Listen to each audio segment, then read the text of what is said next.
नमस्कार, मैं हूं आपके साथ लक्ष्मी और आप देख रहे हैं न्यूज़ 18 बिहार झारखंड। बड़ी खबर सिमडेगा से, जहां पर नाबालिग को बंधक बनाकर घर में रखने, दुष्कर्म करने और वीडियो बनाने के आरोप में पुलिस ने सनसनीखेज खुलासा किया है। देखिए, लड़के के पिता अलाउद्दीन को पता था कि लड़की उसके घर में है, उसका बेटा लड़की के साथ गलत कर रहा है। उसके बाद भी वो चुप रहा और अपने बेटे का साथ देता रहा। पुलिस ने अलाउद्दीन को संरक्षण देने के आरोप में गिरफ्तार किया है और जेल भेज दिया है। अब देखिए, दुष्कर्म का आरोपी और अलाउद्दीन का बेटा नाबालिग है, जिसे बाल सुधार गृह भेजा गया है। 16 जुलाई से 19 जुलाई की सुबह तक लड़की अलाउद्दीन के घर में उसके बेटे के कब्जे में रही। आरोप है कि अलाउद्दीन के बेटे से लड़की के साथ दुष्कर्म उसके बेटे ने लड़की के साथ दुष्कर्म किया और उसका अश्लील वीडियो भी बनाया। फिलहाल पुलिस इस मामले की जांच कर रही है। झारखंड बीजेपी अध्यक्ष बाबूलाल मरांडी के बताने पर सीएम ने इस मामले में संज्ञान लिया था और इस तरह की घटना को बर्दाश्त के बाहर बताया था। देखिए, अपहरण के बाद रेप और अश्लील वीडियो बनाने के मामले में एक नाबालिग को गिरफ्तार किया गया है। नाबालिग के पिता को भी गिरफ्तार किया गया है। नाबालिग को बाल सुधार गृह भेजा गया है और आरोपी को संरक्षण देने के मामले में उसके पिता को गिरफ्तार कर लिया गया है। उसके पिता को यह पता था कि लड़की को बंधक बनाया गया है, लड़की के साथ रेप किया गया है। इसके बावजूद वो चुप रहा, लड़की को बचाने की कोशिश नहीं की, उल्टा संरक्षण देता रहा अपने बच्चे को। और इसी को लेकर बच्ची से बर्बरता करने के मामले को लेकर के दोनों पिता पुत्र अब पुलिस के हिरासत में हैं। अनुसंधान के क्रम में यह बात प्रकाश में आई कि अभियुक्त के पिता अलाउद्दीन को इस बात की जानकारी थी।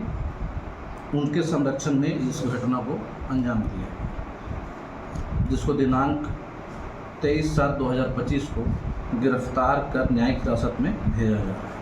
पीड़िता द्वारा बताया गया कि अश्लील वीडियो एवं फोटो बनाया गया।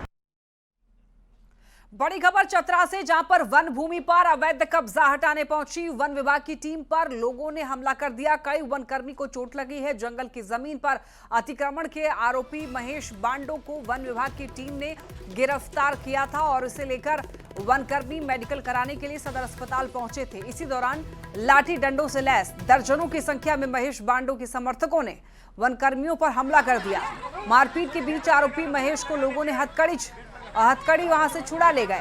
और आपको बताते चले, वन विभाग ने एफआईआर दर्ज कराई है। पुलिस आरोपियों की पहचान कर छापेमारी कर रही है। तस्वीरों में आप देख सकते हैं।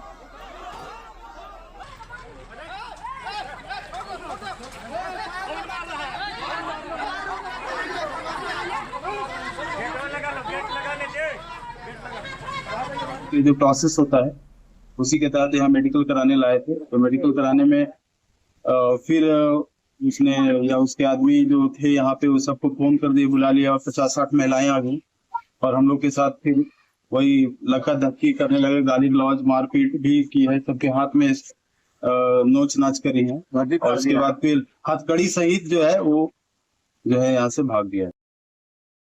जामताड़ा के 6 मजदूर तमिलनाडु में सुरक्षित हैं और सभी को तमिलनाडु के सलेम पुलिस स्टेशन में रखा गया है। उन्हें झारखंड वापस लाने की तैयारी की जा रही है। जामताड़ा एसपी ने यह बताया है कि यहां पर तमिलनाडु पुलिस ने झारखंड पुलिस से संपर्क किया और मजदूरों के बारे में जानकारी दी। स्वास्थ्य मंत्री इरफान अंसारी ने मजदूरों को वापस लाने का अनुरोध किया था। बताया जा रहा है कि जामताड़ा के 6 मजदूर होटल में काम करने तमिलनाडु गए हुए थे। वहां पर दलालों के चक्कर में ये फंस गए और दलालों ने मजदूरों को बंधक बना लिया और उनसे पैसे भी लिए। तमिलनाडु पुलिस मजदूरों को बंधक बनाने वालों की तलाश कर रही है और अभी तक किसी की हालांकि गिरफ्तारी नहीं हो पाई है, लेकिन छापेमारी की जा रही है। बहुत जल्द उन दलालों को भी पकड़ा जा सकता है। 16 तारीख को तमिलनाडु काम करने के लिए गया था, जिसमें वो काम करता था उसमें काम ये लोग को नहीं मिला। वहाँ कोई दलाल ये लोग को मिला, वो लोग फुसला बहला के दूसरा जगह ले गया। वहाँ जाके एक ठो रूम में ये लोग को बंद कर दिया। उसके बाद ये लोग से मारपीट करने लगा। सब मिला जुला के इधर उधर करके कुछ बिक्री उक्री करके जुगाड़ करके पैसा भेजें और 6 मोबाइल भी ले लिया और 1,30,000 रुपया भी ले लिया। और अब बात दुबई में फंसे प्रवासी मजदूर गुरुचरण महतो की। बगोदर के घाघरा गांव निवासी गुरुचरण महतो ने सोशल मीडिया के माध्यम से मदद की गुहार लगाई है।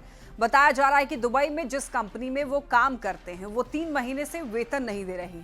वहां पर उनके खाने पीने तक के लाले पड़ चुके हैं। गुरुचरण महतो ने केंद्र और राज्य सरकार से भारत वापस लाने की गुहार लगाई है। यहाँ पर घर पर देखिए उनके परिवार वालों का रो रो कर बुरा हाल है। वहाँ से गया तो कभी पैसा नहीं दिया, 2-3 महीना दिया, 3 महीना बैठ गया तो 2-3 महीना दिया है। तो फिर अभी नाटक किया, बोल पैसे नहीं दिया, पैसे नहीं, 2-4 हज़ार दिया है। फिर बीच में 3 महीना दिया, फिर 2-3 महीना नहीं दिया है। अभी उसका खाना पीना बंद हो गया है, नहीं दे रहा है, नहीं पेमेंट पानी दे रहा है। और घर में हम 6 महीना आकर बैठा हुआ है तो दिए हैं 60,000 दिया है कर्जा महाजन करके, ब्याज पर, लोन पर निकल के, तब कहाँ से चुकाएगा? बुढ़ी सास है, उसका कहाँ इलाज कराएगा? हजारीबाग के टाउन रेलवे स्टेशन परिसर में रेलवे कोचिंग कॉम्प्लेक्स के तालाब नुमा गड्ढे में डूबने से 24 साल के मुकेश राम की मौत हो गई।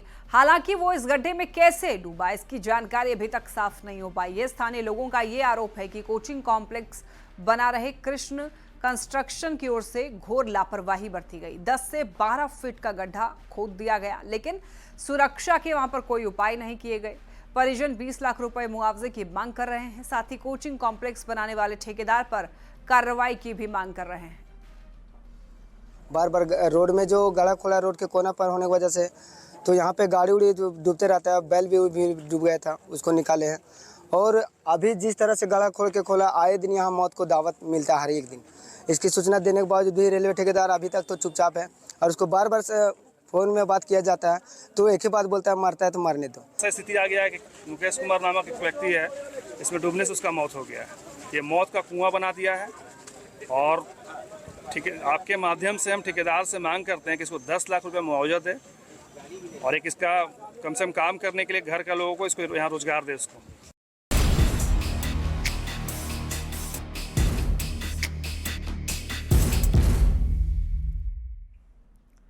धनबाद में बड़ा हादसा हुआ है। बागमारा के केशरगढ़ में एक अवैध कोयला खदान में खनन के दौरान चाल के धंसने से 9 मजदूरों की मौत की खबर आ रही है, जबकि कई मजदूर फंसे बताए जा रहे हैं। जेडीयू विधायक सरयू राय ने ट्वीट करके ये बताया कि जमुनिया नाम के स्थान पर चाल धंसने से रात 9 मजदूरों की मौत हो गई। अवैध खनन माफिया शव निपटाने में लगे हैं और सरयू राय ने यह बताया कि उन्होंने इसकी सूचना धनबाद एसएसपी को दे दी है।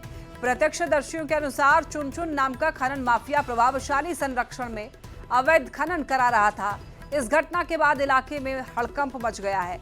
अवैध खनन के कारण होने वाली मौतों का ये कोई हालांकि पहला मामला नहीं है। बागमारा और आसपास के इलाकों में अक्सर इस तरह की घटनाएं होती रहती हैं। हालांकि मौत की अभी तक आधिकारिक पुष्टि नहीं हुई है। कल रात का ही ये मामला है। 9 लोगों की मौत की खबर मिल रही है। अवैध खनन को लेकर के बवाल मचा हुआ है। और देखिए, अवैध खनन का ये जो मामला है कोई पहला मामला नहीं है। इससे पहले भी कई बार खबरें सामने आई है। अवैध खनन के कारण जो है कई लोगों की जान चली गई है, क्योंकि यहाँ पर नियम के तौर पर काम नहीं होते हैं और कई सारी अनियमितताएं बढ़ती जाती हैं, जिसकी वजह से कई मजदूर जो है अपनी जान गंवा बैठते हैं और उनको कोई पूछता तक नहीं है। ऐसे में अब देखिए, सरयू राय ने इस बारे में एसएसपी धनबाद को जानकारी दी है, लेकिन अभी तक आधिकारिक तौर पर बयान नहीं आया है, पुष्टि नहीं की गई है मौतों की। और साथ ही साथ अभी तक कितने लोग वहां पर, क्या कोई घायल है या क्या कोई अभी तक दबे हुए हैं, फंसे हुए हैं, कोई जानकारी ऑफिशियली नहीं दी गई है। ये बस जो शिकायत की गई थी सरयू राय के द्वारा, उसी से जुड़ी ये जानकारी मिल रही है। मृतकों का शव निपटाने में लगे हैं अवैध खनन माफिया, ये भी बताया है सरयू राय ने। और कई बार आरोप लगते रहे कि अवैध माफियाओं को संरक्षण मिलता है और संरक्षण के तहत ये लोग काम करते हैं, और इसी की वजह से जब यहाँ पर कोई मजदूर की मौत हो जाती है तो उस पर एक्शन भी नहीं लिया जाता है।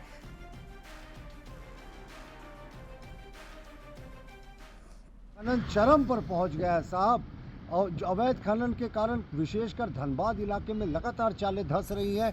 तो वो निरसा की बात करें, तेतुलमारी की बात करें, कालू बथान की बात करें, हमेशा मौतें हो रही हैं। और आज 9 लोगों के हताहत होने की दुखद खबर आ रही है।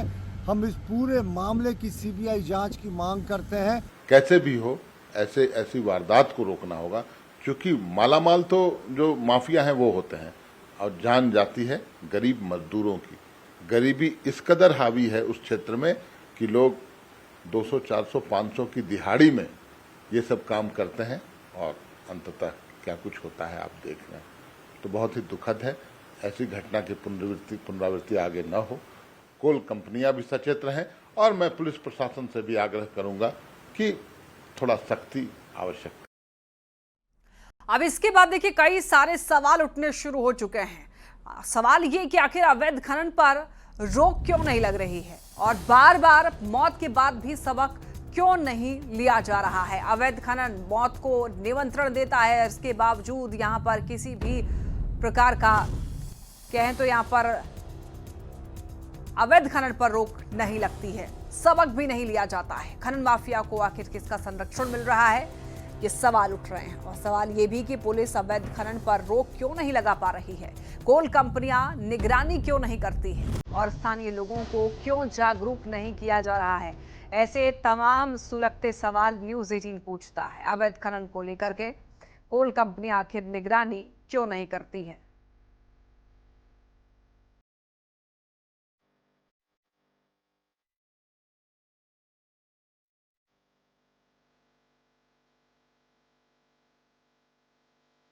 देखिए न्यूज़ 18 ये सवाल लगातार पूछ रहा है अवैध खनन को लेकर।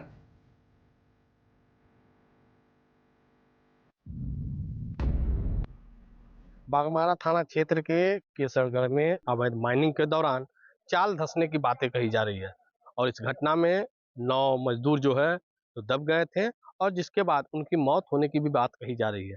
हालांकि आधिकारिक रूप से इसकी पुष्टि पुलिस, जिला प्रशासन या बीसीसीएल किसी के द्वारा नहीं किया गया है। अभी हम उस माइंस की तरफ जाने का प्रयास कर रहे हैं, लेकिन उस माइंस की तरफ जाने से पत्रकारों को रोका जा रहा है। स्थानीय स्तर के भी पत्रकार उस स्थान पर जाने का प्रयास किए, लेकिन बताया जा रहा है कि उनके जो गुर्गे हैं तस्करों के, वो लाठी डंडे से लैस हैं और उस स्थान से रोका जा रहा है। अब ऐसे में एक बड़ा सवाल होता है कि आखिर अगर कोई घटना नहीं हुई है, जो कि पुलिस का कहना है, तो आखिर क्यों पत्रकारों को माइंस की तरफ जाने से रोका जा रहा है। और यही कारण है कि जो घटना हुई है उसको कहीं ना कहीं एक बल मिल रहा है। पत्रकार को जब रोका जा रहा है तो इस पर बल मिल रहा है कि कल जो है रात में कोई घटना हुई थी जिसमें मजदूर जो है सो दबकर उनकी मौत हो गई होगी। हालांकि आधिकारिक रूप से अब तक इस बात की पुष्टि नहीं की जा गई है और इसे लेकर अब जो है सूचना मिल रही है कि सरजू राय विधायक भी घटना स्थल पहुंचने वाले हैं और वो भी इस स्थान का जायजा लेंगे। सरजू राय ने इस घटना की जानकारी ट्वीट के माध्यम से सरकार को और धनबाद के सीनियर पुलिस पदाधिकारियों को भी दी है। संजय गुप्ता, न्यूज़ 18, धनबाद। देखिए चाल धंसने की वजह से यहां पर 9 मजदूरों की मौत की खबर है। हालांकि आधिकारिक तौर पर पुष्टि नहीं की गई है, जैसा जानकारी न्यूज़ 18 संवाददाता दे रहे हैं। बार बार ऐसी घटनाएं सामने आती हैं और इसके बावजूद एक्शन नहीं लिया जाता है और इसी वजह से ये सवाल जो है वो खड़े हो रहे हैं। और इसके बाद देखिए जानकारी ये भी मिल रही है कि यहाँ पर आपको बताते चले, अब देखिए ये जानते हैं कि बार बार चाल जो है वो क्यों धंसती है। बंद खदान में खनन होता है, अवैध तरीके से लोग जो हैं खनन करते हैं यहाँ पर और अवैध खनन में सेफ्टी का ख्याल जो है वो नहीं रखा जाता है। दिन में कोयला स्टॉक होता है, रात में कोयले की तस्करी होती है और खनन वाले इलाके में माफिया जो है वो सक्रिय रहते हैं। माफिया के संरक्षण में अवैध खनन होता है। पुलिस और प्रशासन जो है यहाँ पर मिले होते हैं, इनके मिले होने की बात सामने आती है, इनके संरक्षण में ही ये काम होता है। इसी वजह से आज भी देखिए पत्रकार को वहां पर जाने से मना कर दिया गया। न्यूज़ 18 संवाददाता जब उस घटना स्थल पर पहुंच रहे थे तो वहां पर जाने से उनको रोक दिया गया है। इसी वजह से तमाम सवाल खड़े हो रहे हैं कि आखिर पुलिस भी एक्शन नहीं ले रही है और ना ही यहां पर पत्रकार को जाने के लिए दिया जा रहा है। अब देखिए झारखंड बीजेपी अध्यक्ष बाबूलाल मरांडी ने हेमंत सरकार पर गंभीर आरोप लगाए हैं। जामताड़ा में बाबूलाल मरांडी ने कहा कि सरकार काम करने में नहीं कमाने में लगी हुई है। मंत्री और अधिकारी सब अपनी तिजोरी भरने में लगे हुए हैं। राज्य में बालू, कोयला, पत्थर की जो है लूट मची हुई है।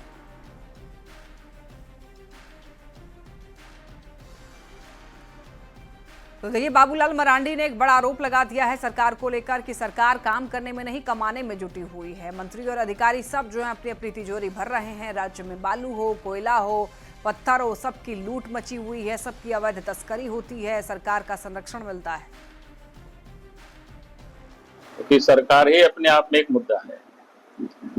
जब से हेमंत सोरेन के नेतृत्व में सरकार बनी है, पिछले 5 साल भी जो सरकार थी और बाद में भी सरकार बनी, तो हम कहेंगे काम कर नहीं रही है सरकार, कमाने में लगी हुई है। खूब कमा रही है, पैसा खूब कमा रहे हैं और अपना तिजोरी सब लोग भर रहे हैं। इसलिए आज चारों तरफ लूट ही लूट मचा हुआ है, चाहे नदी में बालू हो, पत्थर हो, कोयला हो, जमीन हो या सरकारी दफ्तर, जहाँ कहीं भी जाओ, ब्लॉक, अंचल, थाना, बिना पैसे के कोई काम नहीं होता है। आम जनता बिल्कुल परेशान।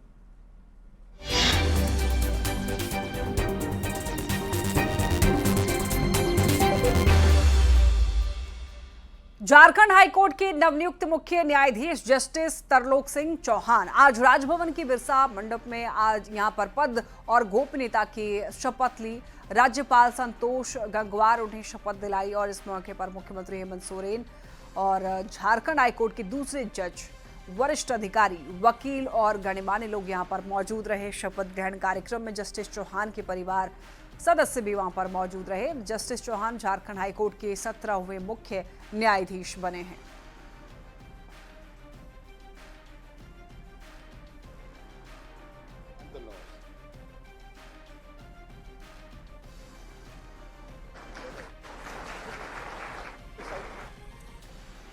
अब देखिए, झारखंड हाईकोर्ट के 17वें चीफ जस्टिस हैं। शिमला से इनकी स्कूलिंग हुई है, शिक्षा प्राप्त जो है स्कूलिंग की उन्होंने शिमला से करी हुई है और पंजाब यूनिवर्सिटी से कानून की इन्होंने पढ़ाई की। 1989 में देखिए हिमाचल प्रदेश से इन्होंने वकालत शुरू की और 2014 में हाई कोर्ट के अतिरिक्त जज बने। 2014 में ही स्थायी जज नियुक्त हुए और हिमाचल प्रदेश से झारखंड पोस्टिंग हुई इनकी। निष्पक्षता और विधिक समझ के लिए ये जाने जाते हैं। तो कहाँ से इन्होंने पढ़ाई की? इनकी स्कूलिंग शिमला से हुई और उसके बाद फिर इन्होंने आगे की पढ़ाई कंटिन्यू रखी। 2014 में हाई कोर्ट के अतिरिक्त जज बन गए और 2014 में ही स्थायी जज नियुक्त हुए। हिमाचल प्रदेश से झारखंड पोस्टिंग हुई। निष्पक्षता और विधिक समझ के लिए ये जाने जाते हैं और ये उनकी खासियत है। आइए बढ़ते हैं खबरों में आगे। देखिए, रामगढ़ जिले को बोकारो से जोड़ने वाले चैनपुर सोंडीहा रेलवे क्रॉसिंग के पास रेलवे ओवरब्रिज का निर्माण कार्य जो है वो काफी धीमी गति से चल रहा है। शिलान्यास के 6 महीने बीत जाने के बाद भी अब तक एक पिलर में ही काम लगा हुआ है। बताया जा रहा है कि रेलवे ओवरब्रिज के लिए लगभग 1 किलोमीटर के दायरे में 30 मीटर की चौड़ाई में जमीन अधिग्रहण किया जाना है और इसमें से मात्र 400 मीटर जमीन का अधिग्रहण किया जा सका है। रैयतों का ये कहना है कि उन्हें जमीन के नेचर के हिसाब से मुआवजा राशि चाहिए। रेलवे ओवरब्रिज निर्माण कार्य में देरी के कारण रामगढ़ बोकारो मुख्य मार्ग पर फाटक बंद होने से जाम लग जाता है, जिससे कि स्थानीय लोगों को काफी परेशानी हो रही है। मौजूद हूँ सोंडीहा चैनपुर रेलवे क्रॉसिंग के पास। आप देख सकते हैं इस तरफ में रेलवे क्रॉसिंग है जो यहाँ पर लगातार यहाँ बंद रहता है, जिसके कारण स्कूली बच्चों को और मरीज को खास करके काफ़ी परेशानी होती है। यहाँ पर रेलवे ओवरब्रिज बनाने का काम जनवरी 2025 से शुरू किया गया। लगभग 42 करोड़ के लागत से बन रहा है, लेकिन देख सकते हैं अभी तक एक ही पिलर यहाँ पर खड़ा हो रहा है। बताया गया कि जो जितनी ज़मीन लेनी है वो ज़मीन अभी तक इस कंस्ट्रक्शन कंपनी को नहीं मिला है। इसके कारण यहाँ पर लगातार लोगों को दिक्कत होती है। यही जो सड़क है रामगढ़ से बोकारो जिले को जोड़ती है और इसी रास्ते कई गांव के लोग आना जाना करते हैं, लेकिन जो ज़मीन का अधिग्रहण है वो नहीं हो पा रहा। समस्या यहाँ है कि देखिए कि हम लोग इस समस्या से रोज़ रूबरू हो रहे हैं और जब घर से निकलते हैं तो ईश्वर से कामना करते हैं कि रेलवे फाटक खुला मिले। दरअसल इसमें टेक्निकल पेंच यह फंसा है कि चूँकि जो ओवरब्रिज बनना है तो जो रैयत हैं, जो इससे प्रभावित लोग हैं, उनको कंपनसेशन उचित नहीं मिल पा रहा है। जो भूमि का नेचर है, भूमि के प्रकृति के अनुसार उन्हें मुआवजा नहीं मिल पा रहा है, जिसके कारण रैयत जो मुआवजा है वहाँ उससे उठा नहीं पा रहे हैं, जिसके कारण जो मामला है लंबित। हाल आप देख सकते हैं कि किस तरह से यहाँ पर जो कंस्ट्रक्शन जो है काफ़ी मतलब धीमी गति से चल रहा है। लोग यहाँ आरओबी जल्द से जल्द बनाने की मांग कर रहे हैं, लेकिन यहाँ पर रैयतों के साथ जो है मामला जो है कुछ यहाँ पर ठीक से नहीं बन पा रहा है, जिसके कारण जो है आरओबी बनाने में परेशानी हो रही है और क्षेत्र के लोगों को आवाजाही में काफ़ी परेशानी हो रही है। खास के स्कूली बच्चों को और जो गंभीर रूप से बीमार मरीज हैं उन्हें अस्पताल तक पहुँचाने में परेशानी हो रही है। जावेद खान, न्यूज़ 18।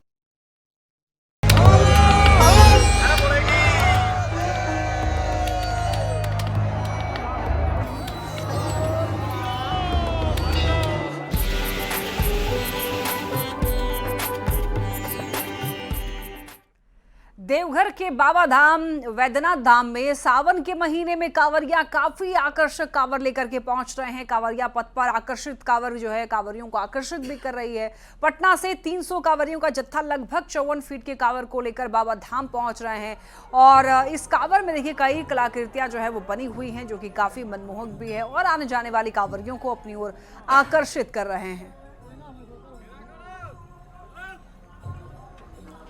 चाईबासा के कलाकार नरेंद्र राम रावण की वेश में शिवलिंग लेकर सुल्तानगंज से बाबा धाम तक पैदल जा रहे हैं और इस दौरान कांवरिया उनके साथ सेल्फी ले रहे हैं। नरेंद्र राम लोगों को हिंदू धर्म के बारे में जागृत करने का भी संदेश दे रहे हैं। बता दें कि नरेंद्र पिछले 34 सालों से महिषासुर मर्दिनी नृत्य नाटिका में महिषासुर का रोल निभाते हुए आ रहे हैं। 34 साल से महिषासुर का रोल कर रहा हूँ। 34 साल लगातार मैं रहूँगा। ये 34 साल लगातार महिषासुर का रोल। क्या आप क्या चाईबासा पश्चिम सिंहभूम जो हमारे पश्चिम सिंहभूम में आते हैं चाईबासा। क्या जाते जाते क्या कर जाना चाहिएगा बाबा? कहना क्या है, बस धर्म को आगे बढ़ाइए, धर्म को पीछे मत लाइए, धर्म का प्रचार कीजिए और हिंदू को जागृत कीजिए कि हिंदू जागे, हिंदू जागे। और आइए अब आपको विधायक जयराम महतो का घर दिखाते हैं। धनबाद के तोपचांची के मानटाड़ में जयराम महतो का पैतृक घर है जहां पर उनकी दादी रहती हैं। आज भी विधायक जयराम महतो का घर जो है वो मिट्टी का ही है। यहां पर उन्होंने अपनी दादी से मुलाकात की है। तस्वीरें आप ये देखिए, विधायक जयराम महतो का घर और यहाँ पर उन्होंने अपनी दादी से मुलाकात की है। जयराम महतो युवा नेता हैं और अब आप देखिए कि उनका ये पैतृक घर जहां वो दादी से मुलाकात करने के लिए गए हैं और यहाँ पर उनकी दादी रहती हैं।